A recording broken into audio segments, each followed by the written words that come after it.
Class 11 physics. देखो प्रकृति के जो मूल बल है वो 4 है। एक है गुरुत्वाकर्षण बल, एक है विद्युत चुंबकीय बल, एक है प्रबल नाभिकीय बल और दुर्बल नाभिकीय बल। ये पूछा जाएगा एग्जाम में, ठीक है। तो जो गुरुत्वाकर्षण बल है पहला, वो क्या है, आप पहले से पढ़े हो, F बराबर है ना G(m1m2/r²). ठीक है, तो ये फॉर्मूला होगा इसका। और जो अगला बल है चुंबकीय बल, वो क्या है, F = 1/4πε0 Q1Q2/r²।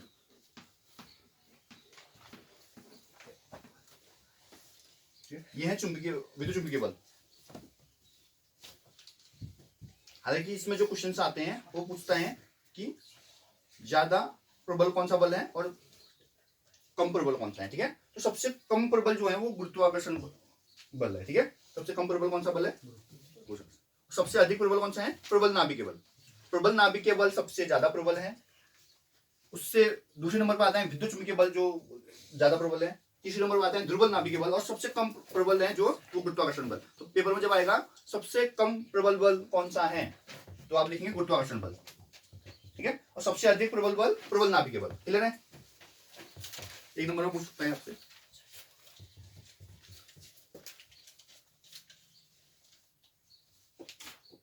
आपसे ये पूछ सकता है जैसे कि मूल राशियां पूछ सकता है और मूल मात्रक पूछ सकता है, ठीक है। मूल राशियां किसे बोलते हैं, ऐसी राशियां जो कहीं से बनाई नहीं गई हो, बेसिक हो, मतलब है ना, मूल हो, उन्हें मूल राशियां बोलेंगे। और व्युत्पन्न मूल राशियां बोले तो जो कहीं से मूल राशियों से व्युत्पन्न होंगी उन्हें व्युत्पन्न राशियां बोलेंगे। और मूल मात्रक, मूल राशियों की मात्रक को मूल मात्रक बोलते हैं और व्युत्पन्न राशियों की मात्रक को व्युत्पन्न मात्रक बोलते हैं। क्लियर है।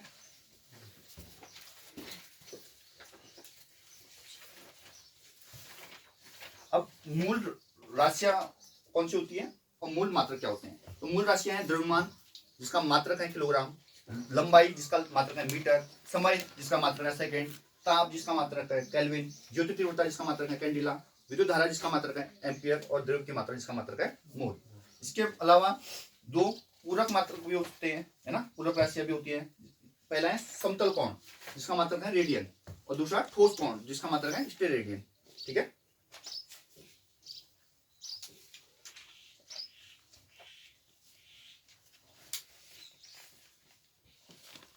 अब देखो जैसे लंबाई है, लंबाई में पूछा जा सकता है कि खगोलीय मात्रक जो होता है ना, वो कितने मीटर के बराबर होता है। तो 1 AU एस्ट्रोनॉटिकल यूनिट होता है जो कि 1.5 × 10⁻11 मीटर होता है, ठीक है। ये ऐसे ही प्रकाश वर्ष पूछता है, लीप ईयर बोलते हैं, 1 लीप ईयर = 9.46 × 10⁻15 मीटर।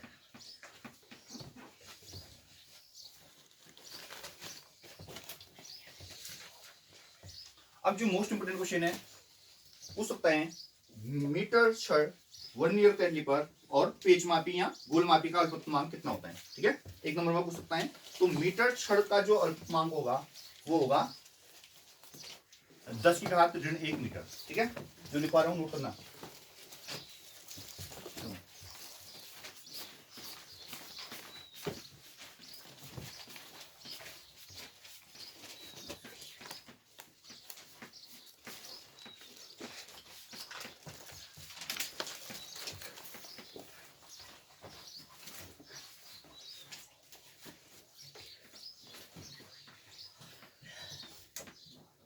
0.1 सेंटीमीटर बोल सकते हो आप, है ना। अब आ गया वर्नियर कैलिपर।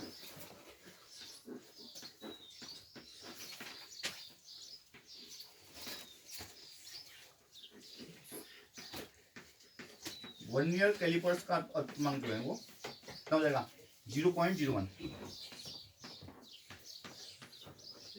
है। और लास्ट आता है आपका पेच मापी या गोल मापी।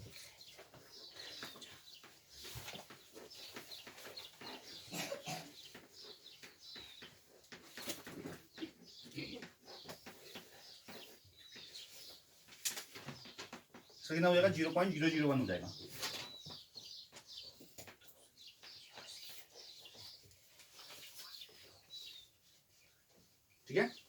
क्या है, मीटर छड़ का जो अल्पतमांक होता है, अल्पतमांक होता क्या है, मतलब कितना छोटा ये मतलब मेजर कर सकता है, हाँ तक मतलब मेजर कर सकता है, माप सकता है ना। तो 0.1 सेंटीमीटर तक मतलब मीटर छड़ मारे, मतलब 0.1 सेंटीमीटर मतलब मिलीमीटर तक, 1 मिलीमीटर तक, ठीक है। और वर्नियर कैलिपर जो है वो 0.01 सेंटीमीटर तक माप सकता है, और जो पेच मापी है, गोल मापी है, वो 0.001 सेंटीमीटर, ठीक है। याद रहेगा, सीक्वेंस याद रखो बस, मीटर छड़, वर्नियर कैलिपर, पेच मापी है, गोल मापी। तो ये 0.1 सेंटीमीटर है तो 0.01 हो जाएगा, 0.001 हो जाएगा सेंटीमीटर। क्यों? क्लियर है?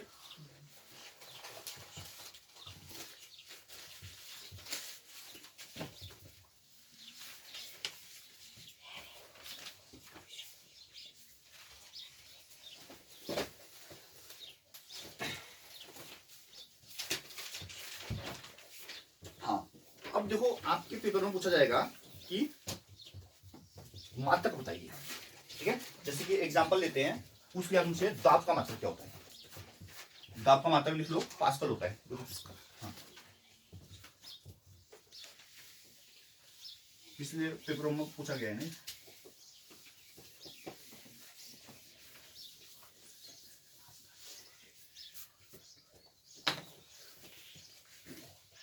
देखो दाब बराबर होता है बल बट्टे क्षेत्रफल, ठीक है, बल बट्टे क्षेत्रफल, या एफ अपॉन ए बोल देंगे इसको। अगर इसका आपको बोल दिया मात्रक यानी कि यूनिट, तो आप दो यूनिट उसके, बल का न्यूटन होता है, इसका मीटर स्क्वायर। तो मात्रक जो होगा यानी कि यूनिट जो होगी वो आप बोल सकते हो न्यूटन प्रति मीटर स्क्वायर, या बराबर पास्कल भी बोलते हैं ना। अब जो पूछा जाता है मेनली विमीय सूत्र, डायमेंशनल फॉर्मूला, ठीक है। तो जो विमीय सूत्र होगा, विमीय सूत्र तुम हर किसी के याद नहीं कर सकते हो, फॉर्मुलेशन निकालोगे, फॉर्मूले याद रखो, ठीक है। तो बल आप जानते हो, बल क्या होता है, देखो दाब बराबर बल बटे क्षेत्रफल, बल बटे क्षेत्रफल, बल होता है F बराबर ma होता है नहीं होता, अपॉन ए। m का क्या होगा, देखो ध्यान से देखना, m का m होता है, m का विमीय सूत्र m होता है, a क्या होता है, त्वरण, त्वरण होता है वेग में परिवर्तन की दर को त्वरण बोलते हैं, ठीक है। तो इसका जो होता है l t-2 होता है, वेग का l t-1 होता है, तो वेग बटे समय होता है, और वेग क्या होता है, विस्थापन बटे समय होता है। समझना, a बराबर v बटे टी, v क्या होता है, विस्थापन बटे समय, विस्थापन बोले तो s upon T, upon T एक और है s अपॉन टी स्क्वायर हो गया।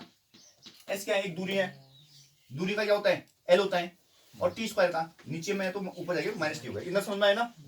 अब जो a है, एरिया है, वो क्षेत्रफल, लंबाई वर्ग चौड़ाई होता है, लेंथ है, तो नीचे l का स्क्वायर हो जाएगा, ये l का स्क्वायर ऊपर जाएगा तो क्या हो जाएगा, माइनस में जाएगा, m l, ये -2 ऊपर जाएगा, ये +1 ऑलरेडी है तो -1 होगा, और ये t-1 है, -2 है सॉरी, m l-1 t-2 हो जाएगा, क्या हो जाएगा, m l-1 t-2। समझ में आया नहीं आया बताओ, कर लोगे?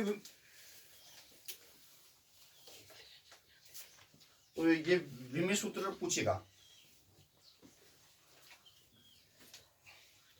फॉर्मूले याद होंगे तो आप किसी का भी निकाल सकते हो। बल का पूछ देगा, mlt-2 बोल दोगे, बल का ये तो mlt-2।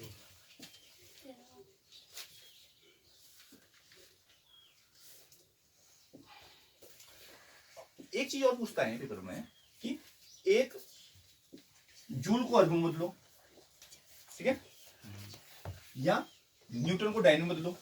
एक न्यूटन में कितने डायन होते हैं,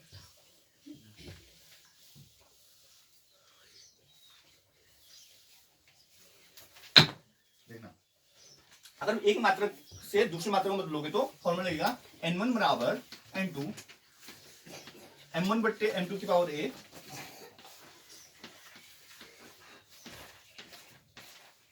L1 बट्टे L2 की पावर b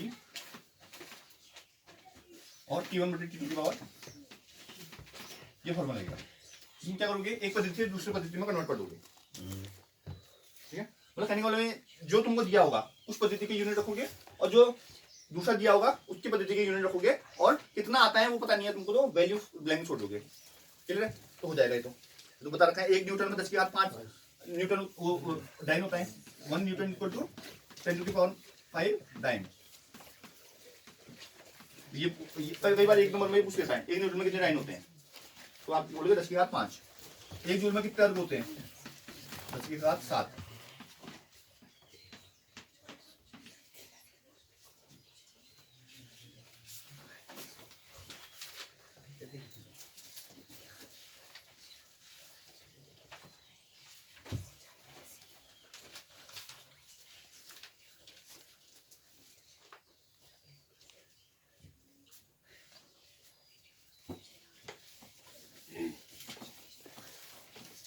अब एक क्वेश्चन करवा देता हूँ क्योंकि ये पूछा जा रहा है सर, जैसे कि तुमको पूछ लिया ये इस फॉर्मूले का यूज करके मैं बता देता हूँ तुमको। जैसे तुमसे पूछ लिया कि 10 है ना न्यूटन में कितने डाइन होते हैं,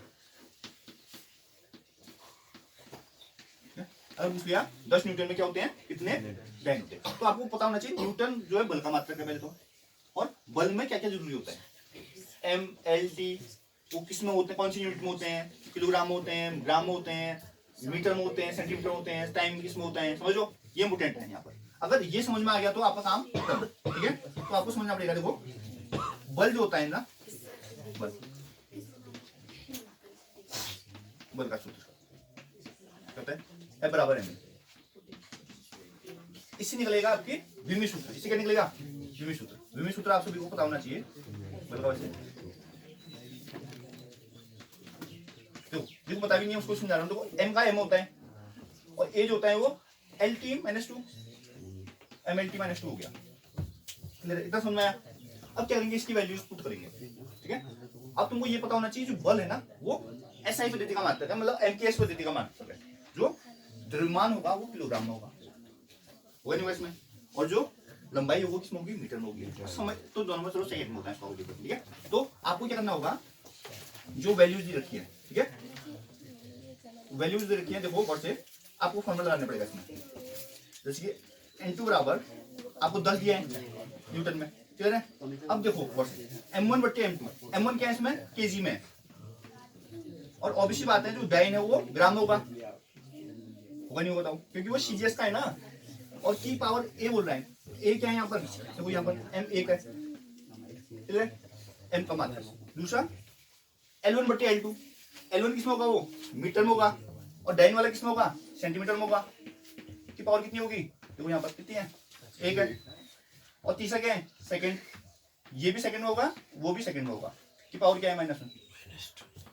इतना समझ आया, सबको नहीं आया बताओ। अब क्या करेंगे यहाँ पर, 10 को तो ऐसे रखेंगे, ठीक है। अब जो पीछे का मेन प्रॉब्लम है वो देखो, 1 किलोग्राम में कितने ग्राम होते हैं, 1000 ग्राम होते हैं, तो 1000 लिखेंगे पीछे, 1 ग्राम नीचे ऐसे रहेगा। 1 मीटर में कितने सेंटीमीटर होते हैं, नीचे ऐसे रहेगा। और ये सेकंड वाला तो सेकंड नहीं है ना, उसको तो कोई फर्क नहीं पड़ता आपको, है ना, तो सेम पे रहने दो आप। अब गौर से देखोगे तो ग्राम से ग्राम कट गया, सेंटीमीटर से सेंटीमीटर, ये ठीक है। अब देखो जो मेन आया, देखो 10 ऐसी रहा गुणा, ये आया 1 2 3 0 है, तो 10 की घात 3 हो गई है गुणा, ये 2 आ गया तो 10 की घात 2 आ गया, और वो 1 की घात कुछ भी हो तो कोई फर्क नहीं पड़ता। तो जिसकी घात कुछ नहीं होती 1 होता है, तो 3 2 5 और 6 हो गया, 10 की घात 6 डाइन आ गया, ये 6 डाइन। इसमें 10 न्यूटन में 10 न्यूटन निकालना है भी हमने। 10 न्यूटन में कितना डाइन होता है, 10 की घात 6 डाइन। समझ में आ गया होगा, क्लियर है।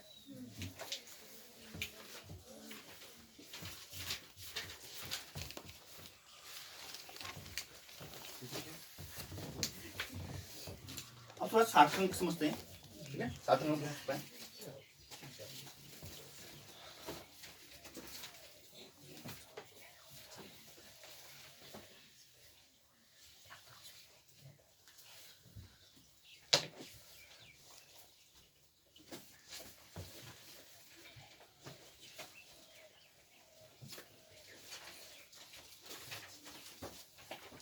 तो सार्थक अंक के नियम समझते हैं पहले।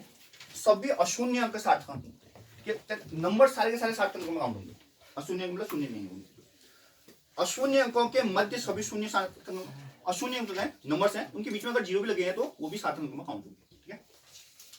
अंतिम अशून्य अंक के दाईं ओर सभी शून्य सार्थक अंक नहीं होते हैं, ठीक है।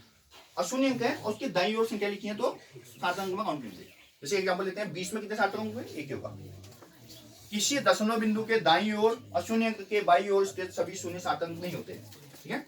दशमलव बिंदु के दाईं ओर अशून्य अंक के बाईं ओर के शून्य क्या होंगे? सार्थक अंक काउंट नहीं। ऐसे 0.04 लिखा है तो एक सार्थक अंक होगा, क्लियर है। दशमलव बिंदु के दाईं ओर अशून्य अंकों के दाईं ओर के स्थित सभी शून्य सार्थक अंक होते हैं। मतलब है जैसे कि 0.20 लिखा है तो इसमें 2 सार्थक अंक हो जाएंगे, क्योंकि 2 के पीछे जो 0 है वो काउंट होगा, दशमलव लगाएंगे क्योंकि 0.20 ना। दशमलव के दाईं ओर अशून्य अंक के दाईं ओर के शून्य, मेनली इसी में प्रॉब्लम होती है बच्चों को। जहां कंफ्यूज बच्चा होता है इसी में होता है। याद रखना, दशमलव बिंदु के दाईं ओर अशून्य अंक के दाईं ओर के शून्य सार्थक अंक काउंट होते हैं। यही वाले में एरर करता है बच्चा। और तो बेसिक है, और बेसिक और में कोई प्रॉब्लम नहीं है। और में तुम नंबर को देखते चलो बस। 20 में अगर 0 है तो सार्थक अंक काउंट करो, बाकी नंबर लिखा है उससे आगे 0 है तो काउंट मत करना। बस एक ग्राफ वाला पॉइंट याद रखना, दशमलव बिंदु के दाईं ओर और अशून्य अंक के दाईं ओर शून्य क्या होंगे? सार्थक अंक। अशून्य अंक के दाईं